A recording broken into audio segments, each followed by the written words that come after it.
Since former President Donald Trump was indicted for retaining sensitive government documents at Mar-a-Lago, the Espionage Act has become a household term. But only a small number of lawyers have seen an Espionage Act trial from the inside. Just Security has assembled an all-star roundtable of experienced federal prosecutors and defense attorneys who have handled high-profile Espionage Act cases. Joining me to share their thoughts, experience, and views on Trump's Espionage Act charges are David Aaron, Andrew Weissmann, and Jim Wyda. David and Jim have previously faced off on opposite sides of an Espionage Act prosecution, but they've come together for this special discussion. This is the Just Security Podcast. I'm your host, Paresh Shah.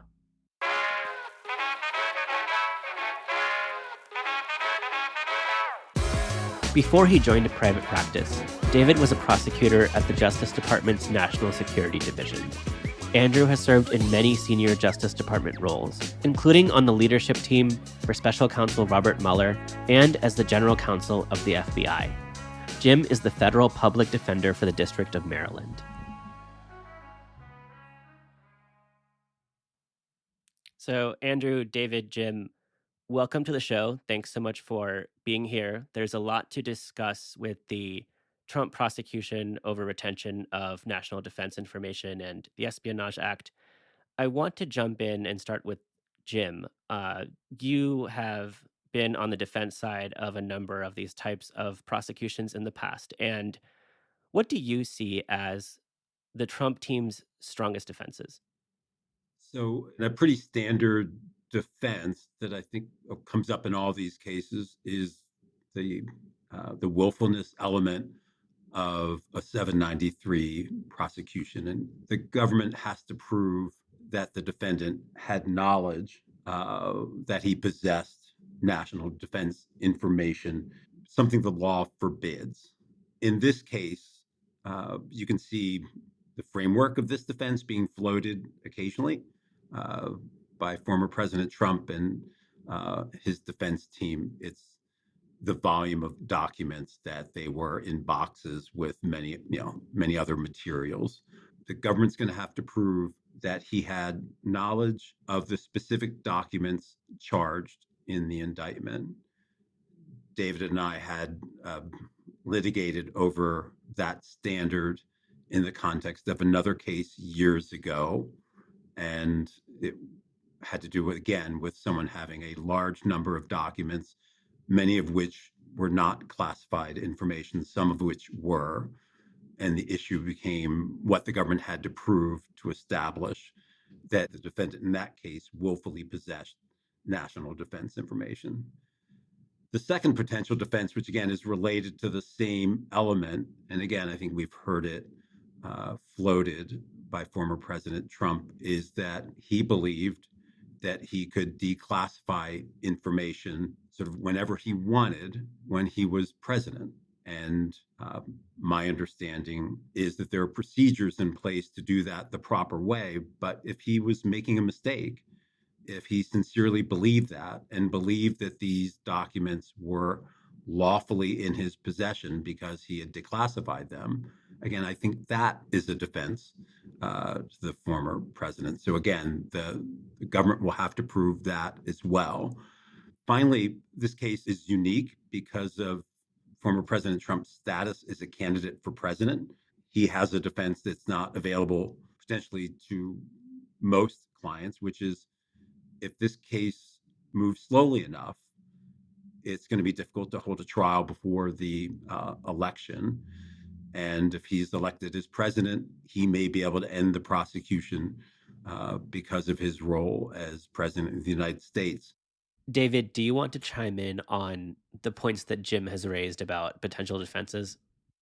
On the willfulness point, I think in the Harold Martin case, which Jim and I were on opposite sides of, we did litigate the question of whether the defendant had to know specifically that he possessed the particular documents that were charged in the indictment. And in that case, the judge ruled that the government had to prove that Martin possessed a large amount of classified information and knew that he did and knew that he wasn't allowed to. but the government did not have to prove that he knew that he possessed the specific documents charged in the indictment. That's only one district court case, and it's not binding, but it is an interesting data point. And obviously, there was, some precedent that we could draw on to support the argument. I would imagine a similar argument is being made, but it's also entirely possible that the government's selection of the documents to charge um, incorporated or anticipated this argument, and that they chose documents that they could actually prove the defendant knew he possessed. So this is what's so great about the facts of this case in terms of, again, just what's alleged is that Chris Hayes has made this point on air a lot, which is that the indictment makes Donald Trump look like he's obsessed with the contents of these documents and is personally going through them. So in my world, which I prosecuted a lot of CEOs, very sort of high level people, a classic defense is I had no frigging idea what junior people were doing. It's all happening beneath me. And I don't know what people were looking through. Even if, by the way, sometimes that is a really good defense. It's actually true, and they shouldn't be charged. Other times, it's a lot of BS, and they actually did know. But here you have Donald Trump, according to what looks like contemporaneous text between employees 1 and 2, where Donald Trump is personally going through these documents and very concerned about what he's retaining and what he's not retaining. And it looks like employee 1, employee 2, and Mr. Corcoran are all going to be very sort of instrumental in the government being able to show this specific knowledge that Jim would say, and I think maybe rightly, that the government does bear the burden of making sure they prove that beyond a reasonable doubt. But there's clearly a distinction with President Trump being able to remove documents from the White House. And again, if he's found to have possessed documents, if there's a reasonable doubt as to whether he knew that these documents were national defense information, it seems to me that it has to be a defense. Again, because that's the defense that all the people who aren't being charged, that it's being applied to them. Most obviously right now, former Vice President Pence had documents in his possession. He brought documents home, from his time in Washington, apparently by mistake, included national defense information in there. It has to be that when you mistakenly have something that you've removed from a workplace because of sloppiness, because of the rush, that's a defense. I think there's no question that you have to prove intent. And it's a difference between knocking over a glass of milk and taking a glass of milk and throwing it on the floor. It seems to me that there are at least 2 issues with that area, like what you've articulated. It's not that it's not possible to try and argue willfulness, but one is that's a sort of separate. Everything you've addressed really goes to one half of the indictment, which is with respect to the illegal retention of national defense information. But there's also a separate part of the indictment that has to do with obstruction. And that in many ways is a simpler case. And the content of the documents is only relevant to the extent that they're classified markings on the document, since the grand jury subpoena was for any document which bore classified markings. Whether it was classified in his head or not, it doesn't matter. Those were documents that needed to be returned. Obviously, you can have a willfulness defense to that, which is that he didn't know he had these documents and he didn't know that they bore classification markings. That's a little harder given the allegations in the indictment and presumably what employee 1 and employee 2 will talk about and what the attorneys will talk about, both White House counsel attorneys and his own personal attorneys. And the second issue is that a lot of this would need to be put forth through some kind of competent evidence of the defense. That can come, obviously, from Donald Trump taking the stand, which I think, from a defense lawyer's perspective, is singularly unappetizing. And that's where I think there's a there's a really interesting strategic issue for Jack Smith because there's so many statements that Donald Trump has made publicly that are completely inconsistent. But if Jack Smith opens the door to that and wants to put that into evidence to show a variety of different statements, that is a way for the defense to get that story out without the former president having to testify. Yeah, I think it'll be a really interesting decision to watch because certainly the defense of a legal error, I thought I was allowed to do this for whatever reason, whether it's declassification or otherwise. The defense of I thought I was allowed to do this would have to be predicated with some indication, some evidence of that, or else a motion in limine could probably preclude that argument. So one of the issues in this case are that the classified documents themselves that are subject for the 31 charges under the Espionage Act are still classified. And that's an issue because a lot of different people need to have access to these documents in order to prosecute the case. The defense counsel, there's a question around how much jurors can see and how prosecutors handle that. And there's a federal law in place called the Classified Information Procedures Act, CIPA, that will play a prominent role. All our panelists have had experience litigating CIPA cases. In every case I've done, the government wants to do a little bit what Andrew has done factually, which is saying it's all in the indictment. We're going to give you the following documents in your SCIF so you can review the classified documents that we think are issue, and there's nothing else you need to consider. And again, it's been my experience, and honestly, I bet it's been most prosecutors' experiences. There's almost always more to the story than the indictment. And again, that's where the CIPA process in this context comes in.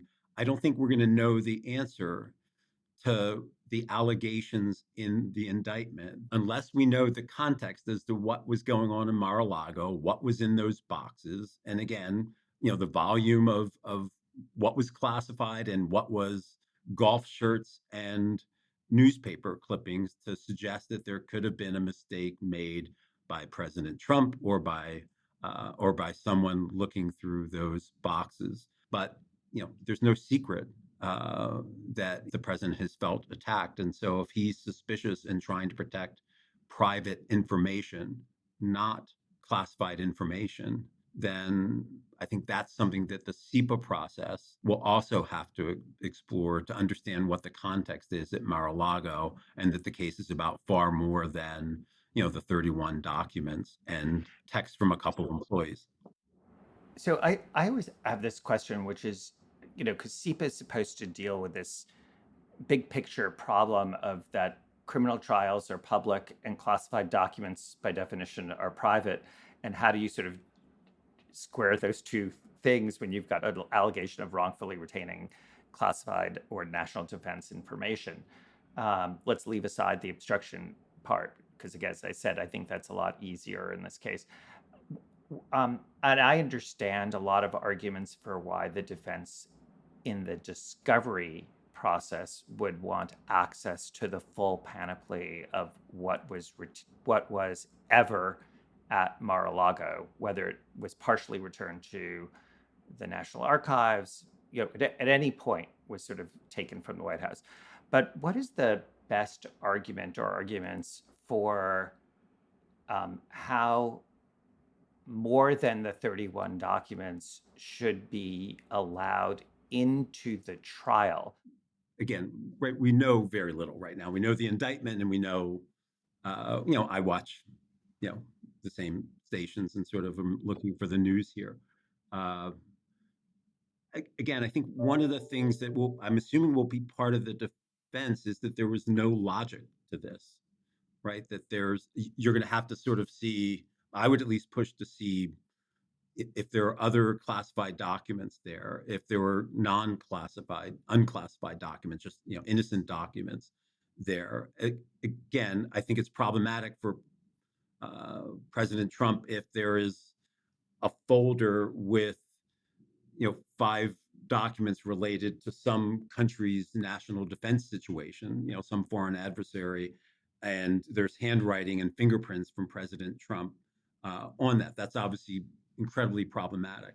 if instead it's a mess, that there's no rhyme or reason to the topics, that it's random, and that it's interspersed with golf cards and mementos and coffee cups, I'm going to want to be able to see all of it. Just like in every case in our office, we go to an evidence review to try to see what was in the home that was searched, what was present in the car, what are the emails that are on our client's computer in a white collar case.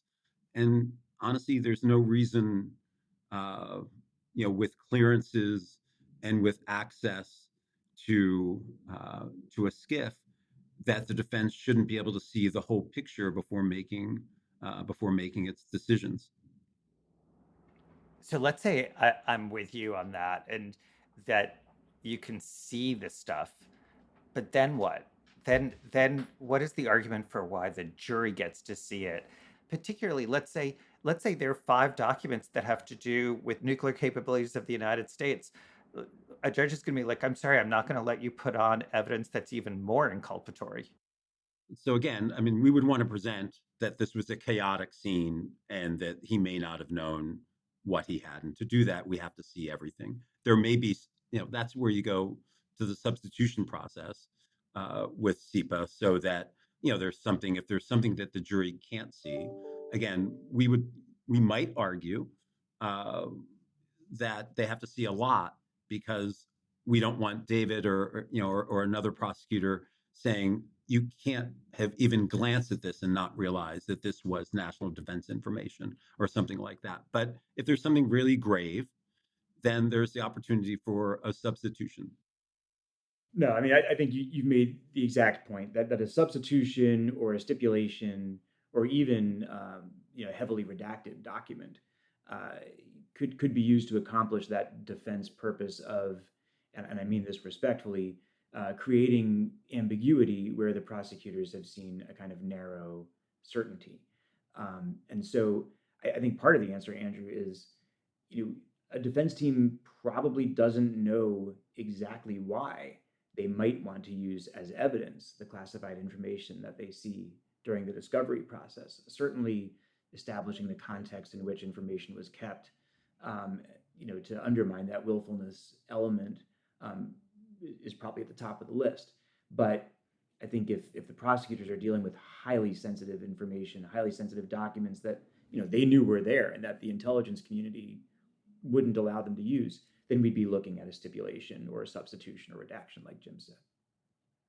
Does everyone agree that, at least for the purposes of discovery, and what it is that the defense gets to see and what the defendants get to see, that they should be able to see everything that was at one point removed from the White House and taken to Mar-a-Lago or anywhere else?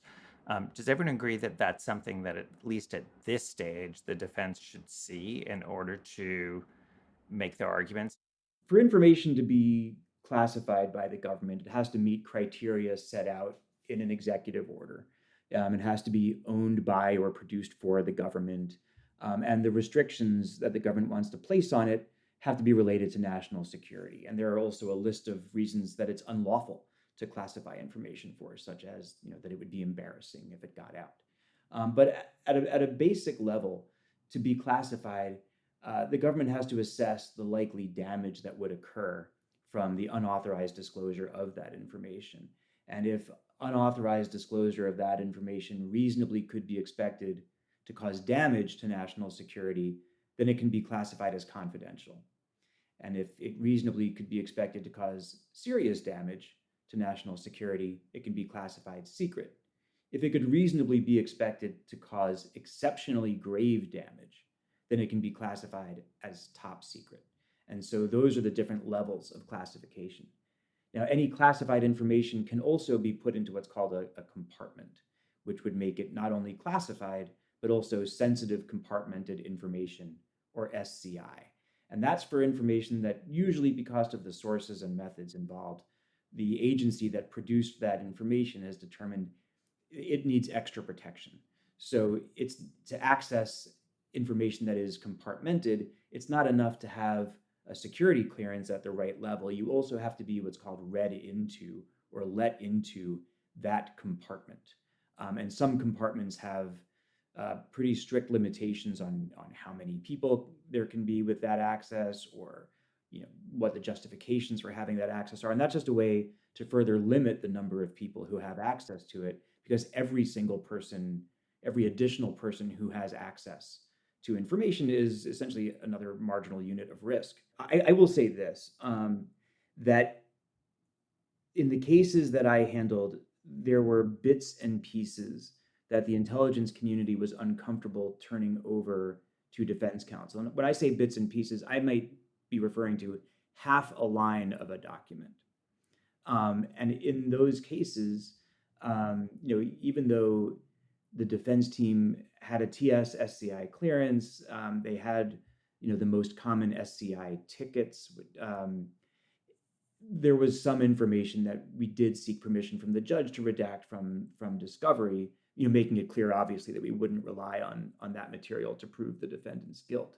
So I'm guessing here that this team wants to be as forthcoming as possible, and they want to have as few issues as possible. And it was interesting to see in their SEPA filing that they were willing to share compartmented information based on an interim clearance with a 2-day turnaround, except for certain compartments, which says to me they're leaning very far forward in what they are disclosing to the defense. They're going to wait for full clearances for some small subset of that, but who knows? Given where this information was recovered from and the level of sensitivity of some of it, there may be some that the government has a good reason not to share with defense counsel, even with the clearance. So I was wondering if I could take us back to where we started, because Jim gave a really great explanation of possible defenses on the unlawful retention of national defense information. But I wanted to turn to the other set of charges which deal with obstruction, because those seem much more clear cut. And also, Jim, you're built as a defense lawyer, and I mean that in a really good way. That you look at this and think, what are the possible holes and what kind of arguments you would make. And obviously, as a prosecutor, you think about that too, but definitely, with sort of one arm tied behind your back, you're not really built that way. I guess what I would point to, and I'm no great expert in President Trump, but in some ways his mind seems just so disordered and chaotic. It's hard to imagine him having a specific intent.